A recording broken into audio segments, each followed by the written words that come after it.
स्थापितं येन भूतले स्वयं रूप कदा मह्यं ददाति स पदान्तिकम्। वन्देऽहं श्रीगुरु श्रीयुतपदकमलं श्रीगुरून् वैष्णवांश्च श्रीरूपं शक्रजातं सहगण रघुनाथान्वितं तं सजीवं साद्वैतं सावधूतं परिजन सहितं श्रीकृष्ण चैतन्य देवं श्रीराधा कृष्ण पादं सहगण ललिता श्रीविशाखान्वितांश्च। हे कृष्ण करुणा सिन्धु दीनबन्धु जगत्पते गोपेश गोपिकान्त राधाकान्त नमोस्तुते। तप्त काञ्चन गौरांगी राधे वृन्दावनेश्वरी वृषभानुसुते देवी प्रणमामि हरिप्रिये। वाञ्छाकल्पतरुभ्यश्च कृपासिन्धुभ्यो एव च पतितानां पावनेभ्यो वैष्णवेभ्यो नमो नमो। नमो महावदन्नाय कृष्ण प्रेम प्रदायते कृष्णाय कृष्ण चैतन्य नाम्ने गौरतिसे नमो। जय श्री कृष्ण चैतन्य प्रभु नित्यानंद श्री अद्वैत गदाधर श्रीवासादि श्री गौर भक्त वृंद। हरे कृष्ण कृष्ण कृष्ण हरे हरे हरे राम राम राम हरे हरे। আমি আমার পরমারাধ্য শ্রী গুরু মহারাজের কৃপা আশীর্বাদ প্রার্থনা করে, তার অহেতুকী কৃপা আশীর্বাদ প্রার্থনা করে আন্তর্জাতিক কৃষ্ণ ভাবনামৃত সংঘের প্রতিষ্ঠাতা আচার্য শ্রীল অভয়চরণ নারদে ভক্তিবন্ত স্বামী প্রভুপাদের অহেতুকী কৃপা আশীর্বাদ প্রার্থনা করে, গুরু বৈষ্ণবের আশীর্বাদ প্রার্থনা করে কিছু সময় আমরা শ্রীমদ্ ভগবদ গীতার মুখবন্ধ আলোচনা করছি। প্রভুপাদ শ্রীমদ্ ভগবদ গীতা পাঠের আগে যে মুখবন্ধ অতি সুন্দর এবং সরল সহজ করে ব্যাখ্যা করেছেন, তার কিছু কিছু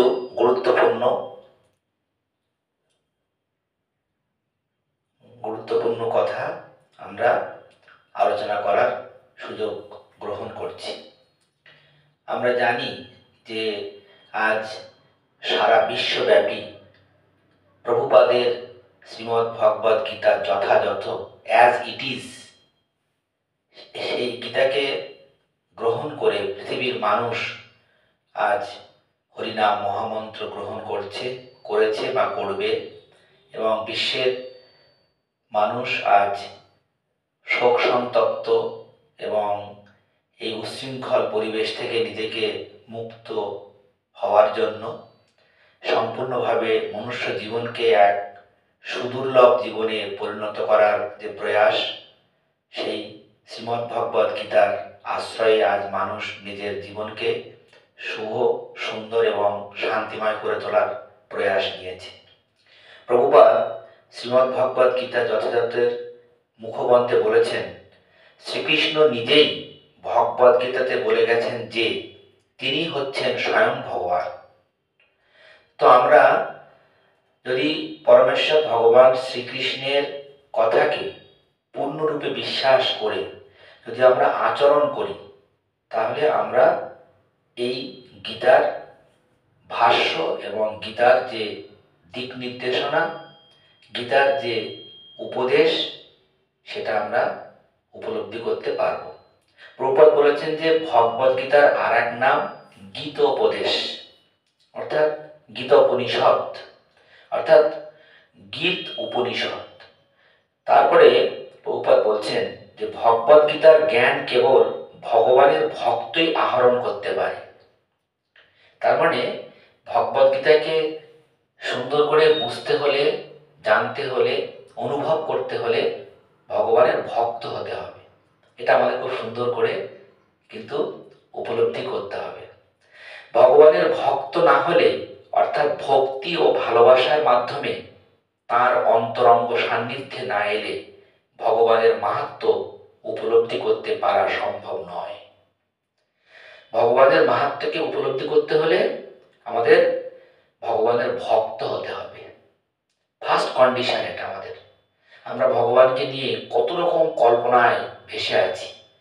আমরা স্কুল, কলেজ, ইউনিভার্সিটির পড়াশোনা করেছি, কত কত সার্টিফিকেট, কত কত বিদ্যা অর্জন করেছি, কিন্তু প্রভুপাদ চোখে আঙুল দিয়ে দেখিয়ে দিয়েছেন যে ভগবানের ভক্ত হতে হবে আমাদেরকে। কিভাবে ভক্ত হব? প্রভুপাদ বলছেন, ভক্তির মাধ্যমে ভক্তের সঙ্গে ভগবানের যে প্রেম মধুর সম্পর্ক গড়ে ওঠে, তারই আলোকে ভগবানের স্বরূপ উপলব্ধি করা সম্ভব হয়। ভক্তির মাধ্যমে ভক্তের সঙ্গে ভগবানের যে প্রেম মধুর সম্পর্ক গড়ে ওঠে। তাহলে আমাদের ভক্তি কিভাবে আসবে? সেজন্য ভক্তি আছে ভক্তের কাছে। কে ভক্ত? না আদৌ গুরুবাশ্রয়, যিনি সদাচারী, যিনি শাস্ত্রবিহিত আচরণ করেন, যিনি গুরু পরম্পরায় আছেন এবং যিনি শাস্ত্রের কথাকে নিজে আচরণ করে অপরকে আচরণ করতে শেখান, তিনি হচ্ছেন শ্রী গুরুদেব।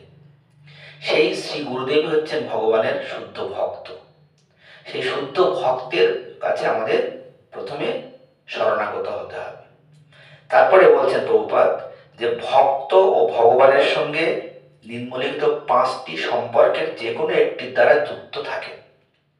অর্থাৎ ভক্ত এই 5টার যে কোনো একটার মাধ্যমে ভগবানের সঙ্গে যুক্ত হতে পারে। কি না, নিষ্ক্রিয়ভাবে ভক্ত হতে পারেন শান্ত রসে, সক্রিয়ভাবে ভক্ত হতে পারেন দাস্য রসে, বন্ধুভাবে ভক্ত হতে পারেন সখ্য রসে, অভিভাবক রূপে ভক্ত হতে পারেন বাৎসল্য রসে, দাম্পত্য প্রেমিক রূপে ভক্ত হতে পারেন মাধুর্য রূপে।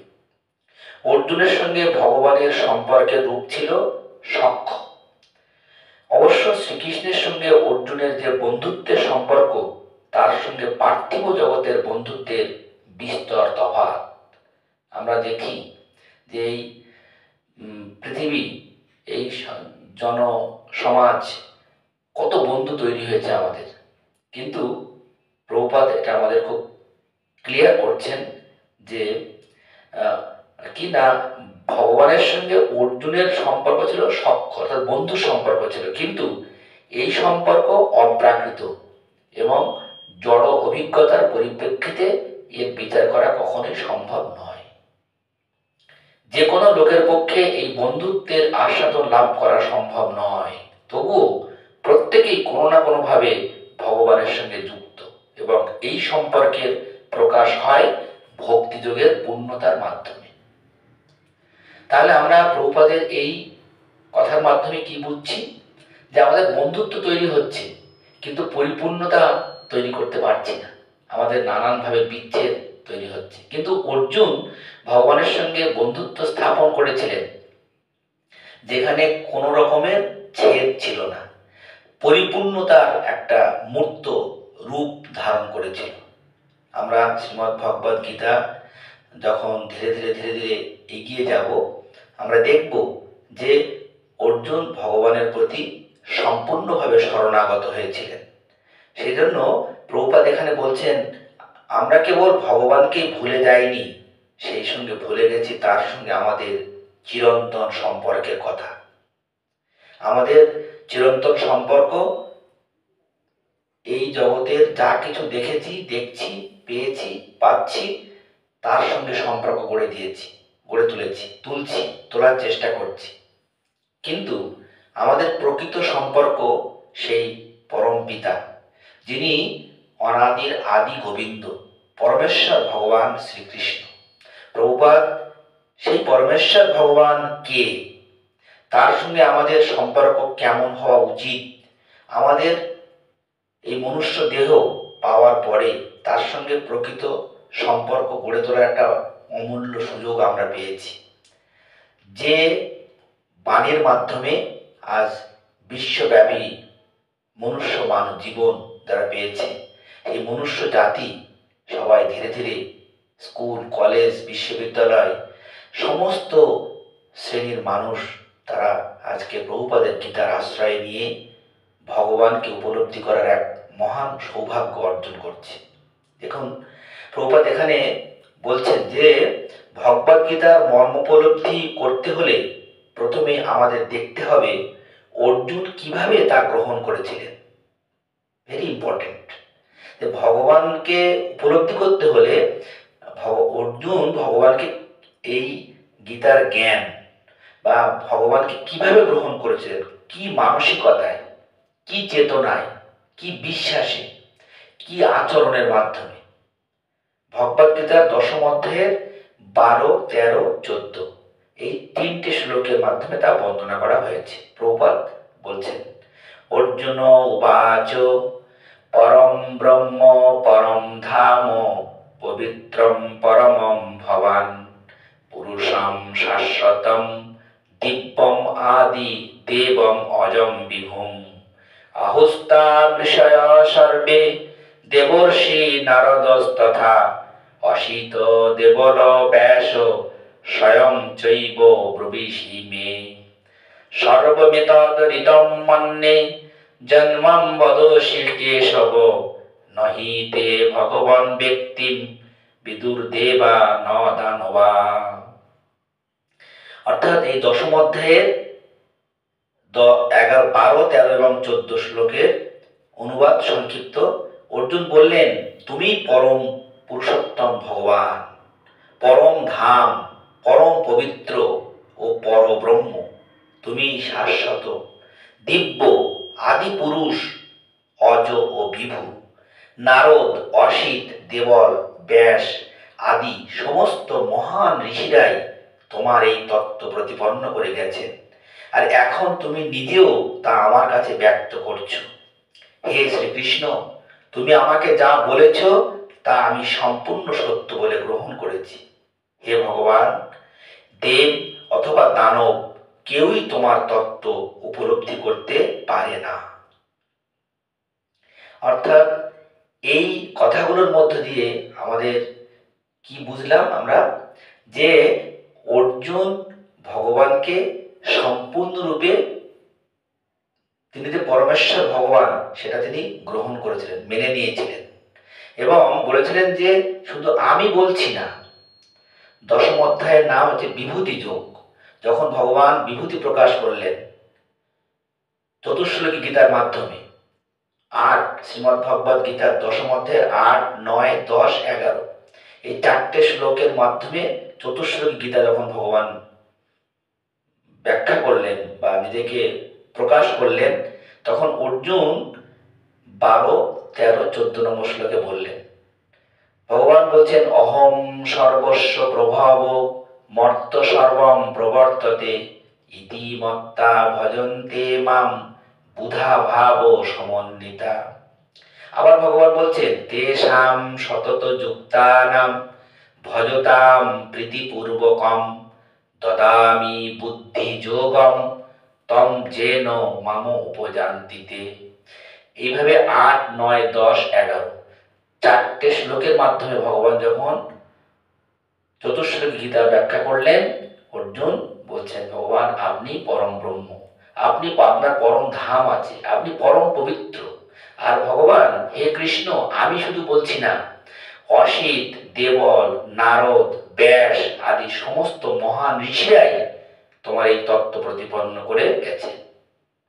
ভগবান যে তিনি পরম পুরুষোত্তম, অর্জুন আরো সাপোর্ট করলেন যে ভগবান আমি একা বলছি না যে আপনি পরম পুরুষোত্তম, আপনি অনাদির আদি গোবিন্দ, আপনি যে স্বয়ং পরমেশ্বর, আপনি ছাড়া আর কেউ পরমেশ্বর নন, শুধু আমি বলছি না। পরম পুরুষোত্তম ভগবানের কাছে ভগবদ গীতা শোনার পর অর্জুন বুঝতে পেরেছিলেন যে শ্রীকৃষ্ণই হচ্ছেন পরম ব্রহ্ম, অর্থাৎ পরব্রহ্ম। প্রতিটি জীবই ব্রহ্ম, কিন্তু পরম জীব অথবা পরম পুরুষোত্তম ভগবান হচ্ছেন পরব্রহ্ম। পরম ধাম কথাটির অর্থ হচ্ছে তিনি সবকিছুর পরম আশ্রয় অথবা পরম ধাম। পবিত্রম মানে তিনি হচ্ছেন বিশুদ্ধ, অর্থাৎ জড়জগতের কোন রকম পুরুষ তাকে স্পর্শ করতে পারে না। পুরুষম কথাটির অর্থ হচ্ছে তিনি পরম ভোক্তা। শাশ্বতম অর্থ সনাতন। দিব্যম অর্থ অপ্রাকৃত। আদি দেবম অর্থ পরম পুরুষ ভগবান। অজম অর্থ জন্মরহিত এবং বিভূম শব্দটির অর্থ সর্বশ্রেষ্ঠ। প্রত্যেকটা শব্দ এখানে ব্যাখ্যা। আমরা প্রভুপাদের এই শ্রীমদ্ ভগবদ্ গীতা যথাযথ এর মুখবন্ধ খুব আন্তরিকতার সঙ্গে যদি অধ্যয়নপূর্বক শ্রবণ কীর্তন করি, স্মরণ করি, আমরা শ্রীমদ্ ভগবদ্ গীতা যথাযথের যে পূর্ণাঙ্গ যে রূপ এবং এর যে উপলব্ধি, সেটা গুরু বৈষ্ণবের কৃপায় এবং সাধুগুরু মহাজনদের আশীর্বাদে আমরা উপলব্ধি করার সুযোগ পাব। প্রভুপাদ এই মুখবন্ধের মাধ্যমে শ্রীমদ্ ভগবদ্ গীতা যথাযথকে আরো সুন্দর রূপে উপস্থাপন করার একটা মহা সৌভাগ্য আমাদের জন্য দান করেছে। আমরা তাই শ্রীমদ্ ভগবদ্ গীতা পাঠ বা শ্রবণের বা কীর্তনের আগে যদি আমরা মুখবন্ধটা খুব সুন্দর করে ভীষণ শ্রম দিয়ে এবং বুদ্ধি দিয়ে অধ্যবসায়ের মাধ্যমে যদি আমরা আস্বাদন করি, আমরা জানব যে ভগবান হচ্ছেন একজন, তিনি হচ্ছেন পরমেশ্বর ভগবান শ্রীকৃষ্ণ। কৃষ্ণেস্তু ভগবান স্বয়ং। কলিযুগে ভগবান ভক্ত রূপে এসে পতিত পাবন গৌর সুন্দর যুগের ধর্মকে নিয়ে এলেন। আর তিনি বললেন, একলা ঈশ্বর কৃষ্ণ আর সব ভৃত্য। তো আমরা বিভিন্ন দেব দেবী, বিভিন্ন রকমের গাছ পাথর, বিভিন্ন রকমের পশু পাখি, এদের প্রতি আমরা আসক্ত হয়ে পড়েছি। কিন্তু আমাদের যে প্রকৃত যে পিতা, আমাদের প্রকৃত যে বান্ধব, প্রকৃত যে শহীদ কে, সেটাই প্রভুপাদ সারা বিশ্বের মানুষের কাছে সরল রূপে শাস্ত্রকে দিয়ে গেছেন। প্রভুপাদ আজও তার বাণীর মাধ্যমে, তার গ্রন্থের মাধ্যমে, তার শুদ্ধ ভক্তের মাধ্যমে তিনি আমাদের কাছে প্রতি মুহূর্তে তিনি স্মরণীয়, বরণীয়। এবং আমরা প্রভুপাদের এই যে প্রাঞ্জল যে শ্রীমদ্ ভগবদ্ গীতার ভাষ্য যখন আমরা অধ্যয়ন করব, যখন আমরা শ্রবণ করব, আমাদের মনের যে লক্ষ কোটি সংখ্যক প্রশ্ন, আমাদের যে ভিন্ন ভিন্ন ধারণা, ভিন্ন ভিন্ন চেতনা, যে সবাই ভগবান, জীব মাত্রেই ভগবান, না, তা কোনোদিন হতে পারে না। একটা সংসার পরিচালনা করার জন্য বাড়ির পিতা মাতা বা বড়দের একটা বড় ভূমিকা নিতে হয়। সেই সংসারটাকে পরিচালনা করার জন্য আর এই জগৎ ব্রহ্মাণ্ডকে পরিচালনা করার জন্য কেউ একজন আছেন। তিনি কে? আবার প্রভুপাদ বলছেন, সর্বমেতৎ ঋতম মন্যে। তোমার প্রতিটি কথায় আমি পরম সত্য বলে গ্রহণ করি। অর্জুন এখানে বললেন, হে ভগবান, আপনি যা যা বলেছেন আমি শুধু সত্য বলে বলছি না, পরম সত্য বলে মনে করি। অর্জুন আরো বলেছেন যে ভগবানের ব্যক্তিত্ব উপলব্ধি করা খুবই দুরূহ, দুষ্কর, এবং দেবতারাও তার প্রকৃত স্বরূপ বুঝতে পারেন না। কি সুন্দর কথা! আমরা দেবদেবীর প্রতি আসক্ত হয়ে পড়েছি।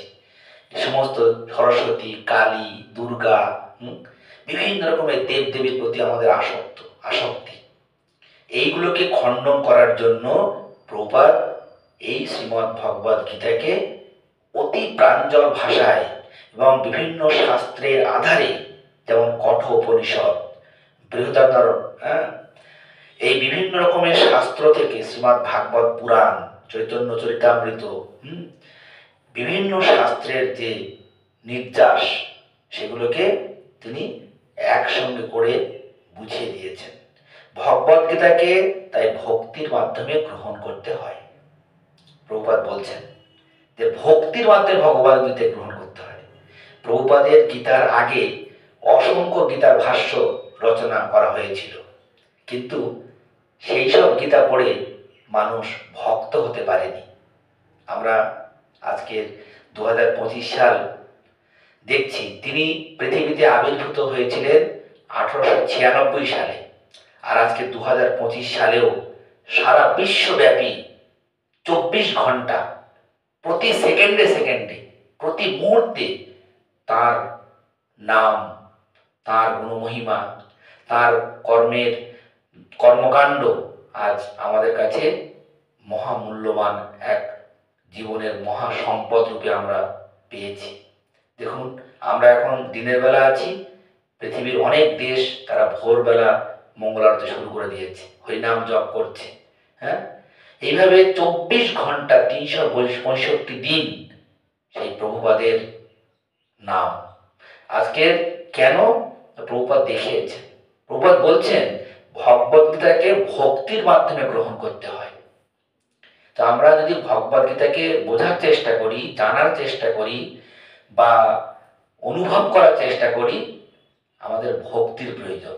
এখন ভক্তি কোথায় পাবো?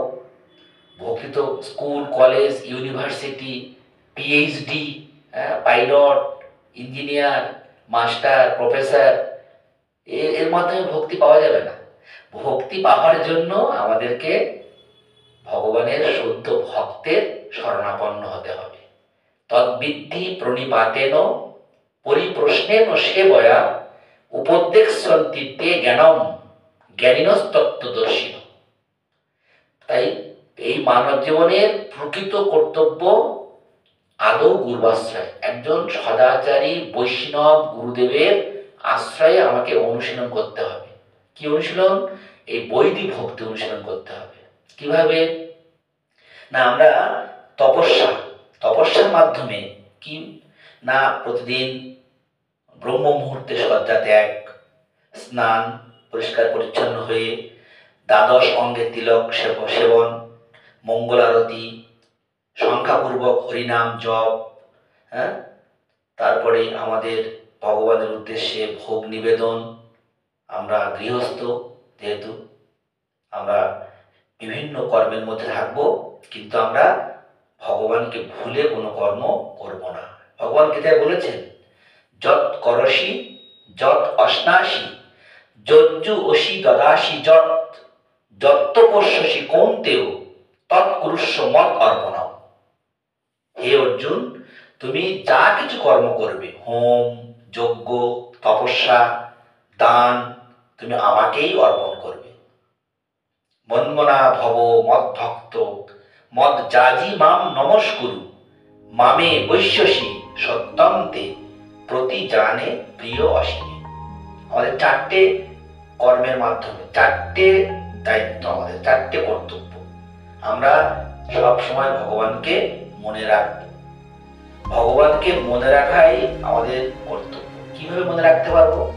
যে ভগবান আবার ভক্ত হয়ে এলেন, সে বলছেন কি, তারে দেখো তারে কহ কৃষ্ণ উপদেশ, আমার আজ্ঞায় গুরু হয়ে তারও এই দেশ। অর্থাৎ এই মনুষ্য জীবন পাওয়ার পরে আমাদের ব্রহ্ম জিজ্ঞাসা আসবে যে আমি কি, কোথায় ছিলাম, কোথায় এলাম, আবার কোথায় যাব।